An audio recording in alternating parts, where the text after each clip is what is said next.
দিনাজপুরের বড়পুকুরিয়া কয়লাভিত্তিক তাপবিদ্যুৎ কেন্দ্রের ২৭৫ মেগাওয়াট ক্ষমতাসম্পন্ন তৃতীয় ইউনিটটি চালু হয়েছে। ৬ দিন বন্ধ থাকার পর নতুন ওয়েল পাম্প স্থাপন করে ১৫ সেপ্টেম্বর দুপুর ১টা ৫৯ থেকে উৎপাদন শুরু হয়েছে এই ইউনিটটিতে।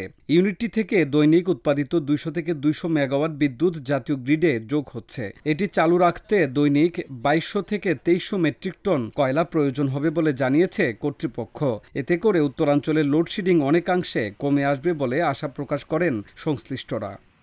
বড়পুকুরিয়া তাপবিদ্যুৎ কেন্দ্রের প্রধান প্রকৌশলী মোহাম্মদ আবু বকর সিদ্দিক বলেন, ২০২০ সালের নভেম্বর থেকে ১২৫ মেগাওয়াট ক্ষমতাসম্পন্ন ২ নম্বর ইউনিটটি বন্ধ রয়েছে। চায়না থেকে নতুন ওয়েল পাম্প এনে স্থাপন করে রোববার ১৫ সেপ্টেম্বর দুপুর ১টা ৫৯ ২৭৫ মেগাওয়াট ক্ষমতাসম্পন্ন তৃতীয় ইউনিট থেকে উৎপাদন শুরু হয়েছে।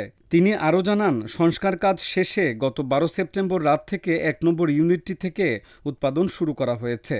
৫২৫ মেগাওয়াট ক্ষমতাসম্পন্ন বড়পুকুরিয়া কয়লাভিত্তিক তাপবিদ্যুৎ কেন্দ্রটির উৎপাদন কার্যক্রম পরিচালনা করে চীনা ঠিকাদারি প্রতিষ্ঠান হারবিন ইন্টারন্যাশনাল। ২০২০ সাল থেকে ২৫ সাল পর্যন্ত ৫ বছরের চুক্তি মোতাবেক আগামী বছর তাদের মেয়াদ শেষ হবে। বড়পুকুরিয়া কয়লা খনির সরবরাহকৃত কয়লার উপর নির্ভর করে চলে এই তাপবিদ্যুৎ কেন্দ্রটি।